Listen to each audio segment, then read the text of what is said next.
Okay, are you ready? So I'll hand this to you. Okay. Say height when you've got it. Height. Turn it a little. Let the light play over it. Feel the weight. You getting goosebumps yet? The finish is quite literally impossible. I feel so honored to be in its presence, let alone to be touching it.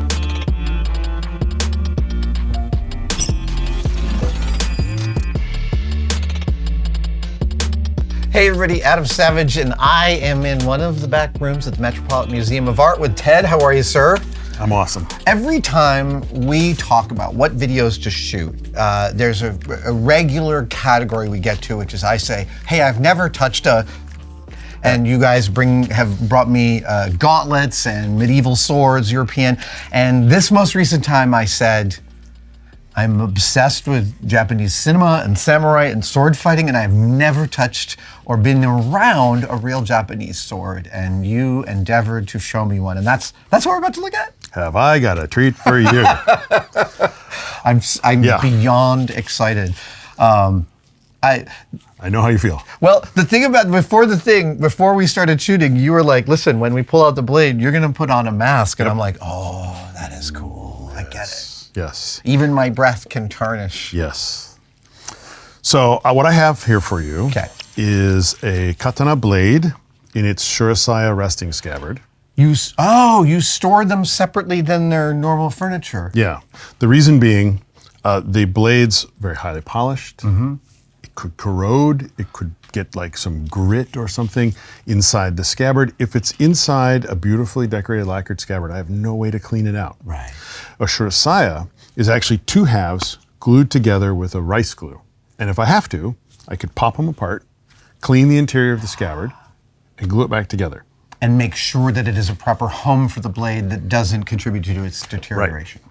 So if I'm doing my job right, I will never have to take it apart. Keeping track of the collection and the environmental storage and everything like that, hopefully will ever prevent that from happening. Right. But if it does, this is the best way to store blades. And as we were talking about earlier, mountings come and go, but blades are their own thing. They're forever, So we keep them separate because you might, not us here, but if you were a samurai, you might have a few very special blades and a bunch of different mountings. So they're not really one thing, they're actually two things. Wow. So when you guys put up a show where there's a bunch of swords on display, that the work that goes into that show is remounting those blades into their original hardware. We usually display the blade all by itself. Oh, wow. Because the blade is appreciated as its own work of art.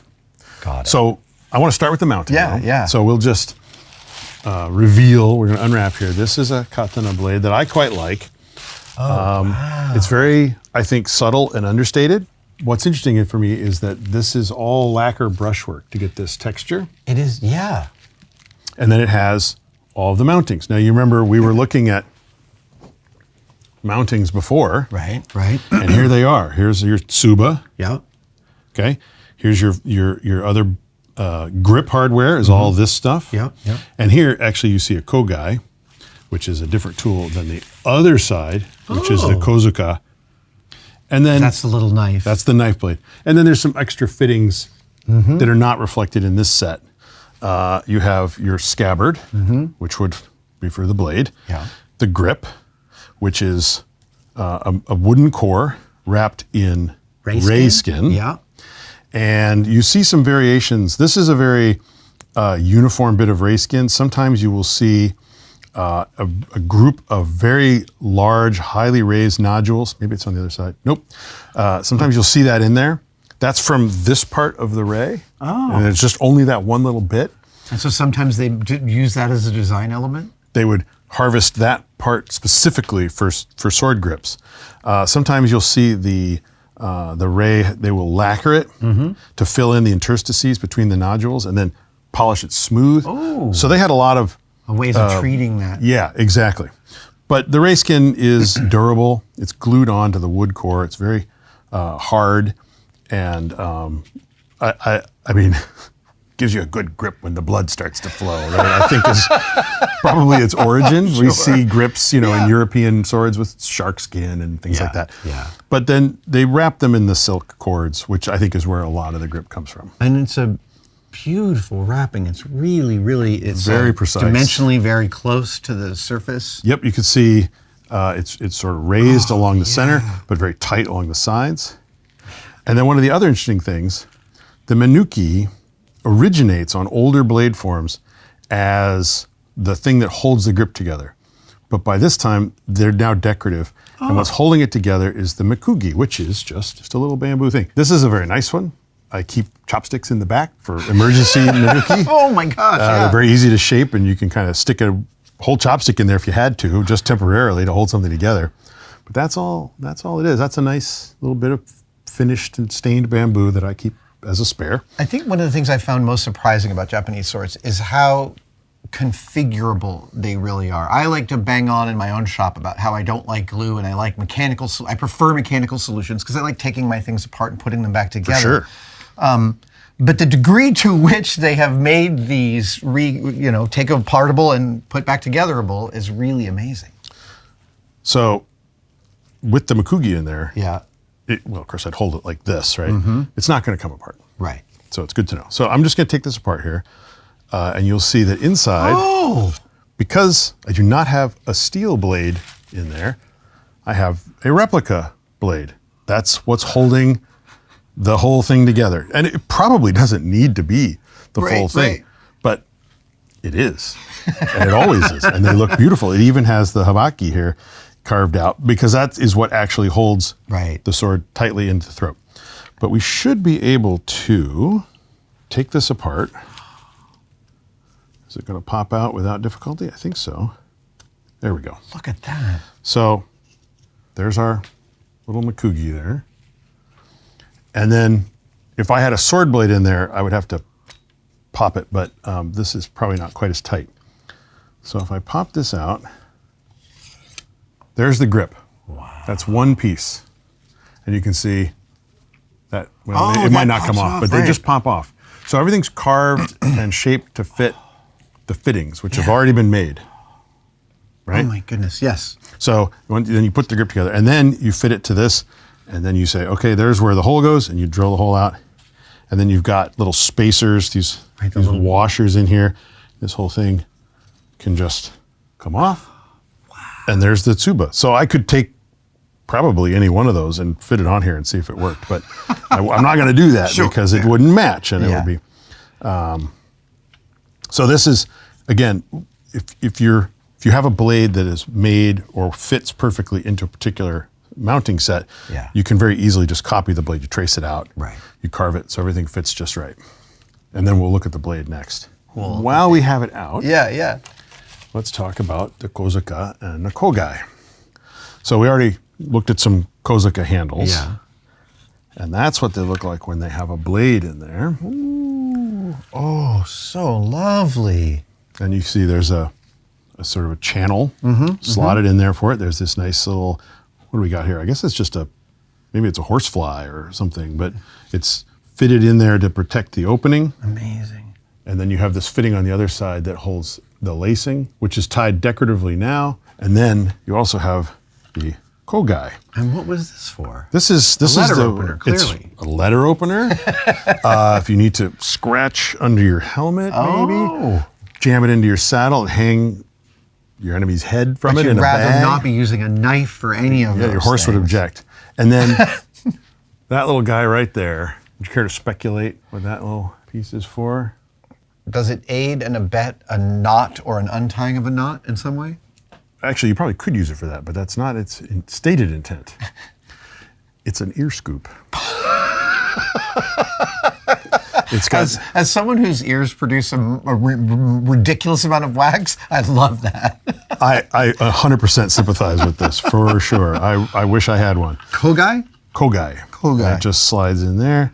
And then, as you noted earlier when we were talking about tsuba, the little slots in the tsuba. And it looks like they've even lined the channel with a little leather. I think it is. I think it's a nice hide. I'm not sure what. Possibly deerskin, but probably something else. They use a lot of deerskin on the armors and things, and they just snugly fit in there. That's a very satisfying little pop sound that made. Oh, I love the little satisfying pop. That's some. And that slides like that. You really want to avoid damaging the the edge. So you ride along the back gently, keeping the it straight. edge is not touching any part of the Right. interior. And then when that clicks in there, the blade is now totally floating inside the scabbard. Okay. So now you want to see a blade. I do. So we're going to put our masks on. Okay. Now, you mentioned how you always wanted to get to hold these, and I was the same way when I started. And for years, the Japanese curator would not let any of us touch the swords. Sure. And it came time for him to retire. And he said, and I love this, and I have to repeat it. He says, I go heaven soon. He has not yet gone to heaven. He's still with us, thankfully. But he finally agreed that we were going to have to learn how to do this. And we would go in the storeroom, and he'd lay out some blades, and we would draw and return, and draw and return, over and over and over for months, just drawing and returning before he would even let us clean the blades. And you would draw it, again, put it back, draw it again, till he was satisfied we could at least more or less do it right most of the time. I read Zen in the Art of Archery. That fits right with my picture. Yes. Hopefully I will not dishonor myself on camera here. So the sword bag doesn't just protect, like it's part of it. We can put a label on it. Yeah. It protects the shurasaya. Yeah. It keeps the interior dust free. So we have to be a little bit careful with the way we handle these things, so we don't get dust inside and have cords flopping around that cause us to do something accidentally foolish or trip or cut something. Okay, now you can see here there's a little gap. Yep. These shurasaya are made from an unfinished wood, which means they are susceptible to humidity. Expansion and contraction. Expansion and contraction. They're not done. They're not done. And occasionally something goes wrong with your HVAC system, temperature, humidity, something changes in there, and you get this. There's not a lot of ways to correct it, short of taking it apart and filing it, Adding and in that extra 1/8 of an inch. or carving away to let the Gotcha. habaki fit. Right, Either right. one would work. So, Again, so pulling it out is just as important as putting it in. oh yeah. Having long arms is very helpful. These are very sharp. Copy. So one of the things we do now is when we have the blade out, you have to have 360-degree situational awareness. If I say, I'm moving over to the display case, everyone listens and steps away. So I will endeavor not to cut any of your important parts off. Thank you. We have the blade, the decorated habaki, which is gold, and it's been hand chiseled to create these shapes. And you can see how it fits around the blade perfectly, and it provides the collar for the scabbard, but it also is the stop for the grip. Okay, and it's just held in with the manuki. So if I can, you said satisfying clicks. Let's see if I can get this to happen. It pops out. Oh, perfect. That was amazing. And then, listen. Is that not very satisfying? Very deeply satisfying. Now I have only the blade. And this is where you find signatures on both sides. I don't have the translation on this immediately in hand. Currently the blade is oiled. I can take that off. Oh, that's a little glisten that I can You see some here. glistening. Okay. There's different things you can appreciate about a blade. One thing is the curvature, right? Mm-hmm. And you can see this has a nice, uniform, gentle curve that incorporates nicely with the tang. Yeah. Sometimes they tend to make a more dramatic jump right there or up at the tip. And again, that's an age and style thing. Yeah. You also can see, and you're probably able to see it very well from where you're standing, the temper line. This is a very complicated temper line. It's a super complicated temper line. It goes much, from pictures I've seen, it extends much farther down the blade than I usually have. There's a lot of variety. Sometimes temper lines really just run straight along the edge. Mm-hmm.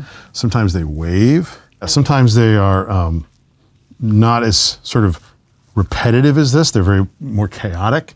Sometimes you see places where the temper line seems to stop, and then there you see another kind of ghost of a pattern, like little clouds above the ground. They all have different names. This one is very much like ocean waves or zigzags, sort of almost like a saw blade. So that is achieved during the forging process. You've forged the blade, you've shaped it, you've carved it and cut it. It's not yet been sharpened, Right. but you need to temper it. So you apply clay, and where you apply the clay thickly, it will cool more slowly. Where you apply it thinly, it will cool rapidly. So that when you quench it, you create a hard, of course you've also controlled the alloy along the edge. You create a nice hard edge for taking a good sharp edge when you polish it and sharpen it. And the back of it, and let's see if I can do it on this one, allows a little flex. Oh my gosh. I don't know if you can see that on camera. I don't have a lot of flex, but that a little bit of flex means that when I strike something, It's not going to shatter. it's not going to shatter. Okay, are you ready? So I'll I hand this to you. Okay. Stand across from me. The blade is to me. Handing it to you, both hands. Say height when you've got it. Height. Turn it a little. Let the light play over it. Feel the weight. You getting goosebumps yet? I'm getting goosebumps. This is, the finish is quite literally impossible. It takes weeks for a master polisher to go from an unfinished, unpolished sword to this level. They start with grades of stone that you and I would recognize. Yeah. And get down to a level where they're actually just using their fingertips and the slurry to put the last polish along. I mean, and specifically, that transition between the blade's edge and the blade's side, that shallow angle, Yep. is so crisp. I can't. And having ground some blades poorly, Yeah. I have some tiny glimpse of how hard that is to get that perfect.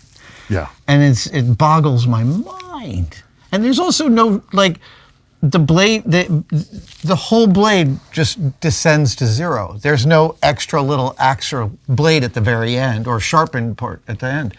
It's astonishingly well made and sharp, and it's one of my favorite blades. We have a lot of different ones. Some, are highly regarded, famous sword makers, whatever. I don't personally worry too much about the name of the maker. Yeah. I really like this type of curvature. I like this type of temper line.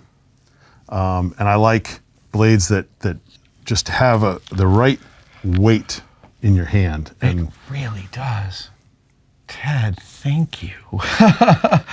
I'm just, I feel so honored to be in its presence, let alone to be touching it, and I want to hand it back to you. okay, so turn the edge to you, Edges turn to me. and then I get a hand in there, Yeah. and I say height, and I've got it. Okay, so now what I'll do, at least Mr. Ogawa wasn't standing here harassing you. I'm just gonna clean it a little more, get some old oil off that I spotted that I missed the first time. When you run along, we're always working from the back. And I use these, they're just lens cloths, right?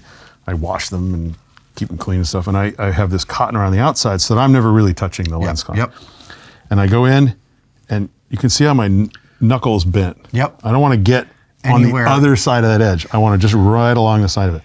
And I go along vertically, and I can feel like all the parts of the blade touching my hand and the cloth. And I get to the end, and I go whoop, across the end. Got to do the sound effect. Just that end. Yeah. Oh my God. I mean, I don't think it's unreasonable to imagine someone spent a couple of weeks just there.